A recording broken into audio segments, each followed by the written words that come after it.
Madalas nating tanungin kung paano malalaman na may Diyos. Marami ang naghahanap ng sagot sa malalayong lugar o sa mga nakaraang pangyayari, pero hindi natin alam na ang pinakamalinaw na patunay ay nasa loob mismo ng ating katawan. Sa bawat bahagi ng ating katawan ay may tinatawag na DNA. Binubuo ito ng 4 na simpleng palatandaan na nakaayos, hindi nakasulat sa papel o bato, kundi sa 4 na simpleng sagisag ng mga titik, ang A, T, C at G. Ito ang naglalaman ng lahat ng impormasyon kung paano bubuuhin at paaandarin ang iyong katawan. Dito nakasalalay kung ano ang magiging kulay ng iyong mata, buhok, taas at iba pang katangian na minana mo sa iyong mga magulang. Ang iyong DNA ay natatangi at walang ibang tao na may katulad nito. Ang nakakagulat, ang ayos sa tugis nito ay katulad ng makikita sa iba't ibang bahagi ng kalikasan, sining at musika. Sa mga halaman at lahat ng may buhay, meron silang DNA. Tulad ng tao, ito ang nasisilbing gabay para sa kanilang paglaki, hugis, kulay at katangian. Ang ayos ng DNA ang tinatawag na ginintuang sukat na makikita sa parehong sukat at ayos sa paikot na anyo ng galaksi, sa mga talulot ng bulaklak, sa disenyo ng sining at mga musikero, at maging sa paikot na hugis ng DNA ng tao. Ito ang dahilan kung bakit sinasabing parang iisang plano at parehong lumika ang gumawa sa lahat ng ito. Ito ang patunay na disenyo mismo ito ng Diyos.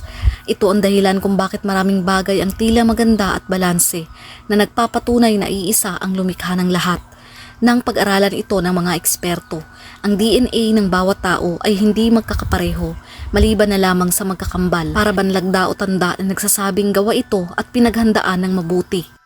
May ibang nagsasabing nagkataon lamang ang lahat, pero mahirap paniwalaan dahil napakaayos at perpekto ng lahat.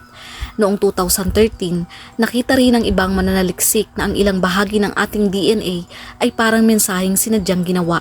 Tinawag nila itong espesyal na tanda na nagpapatunay na ang mundo ay hindi nabuo ng walang dahilan, kundi sadyang nilikha ayon sa magandang plano ng Diyos. Kaya ang ating mga cell, ang mga DNA ay hindi lamang para sa katawan.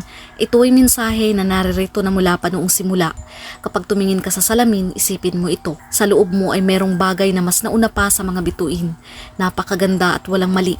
Ito ang patunay na hindi ka nabuo na nagkataon lamang. Ikaw ay nilikha, iningatan at minamahal ng Diyos.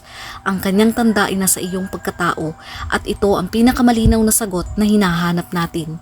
Awit 139 verse 13 to 14. Sapagkat ikaw ang bumuo sa aking kaloob-looban. Ikaw ang humubog sa akin sa tiyan ng aking ina. Pinupuri kita dahil sa kahangahangang paraan ng iyong paglikha. Ang iyong mga gawa ay kamangha-mangha at alam na alam ko ito. Sinasabi rito na ang Diyos mismo ang gumawa at humubog sa bawat bahagi ng ating katawan. Tayo ang obra maestra ng Diyos sa napakahusay at kamangha-manghang paraan.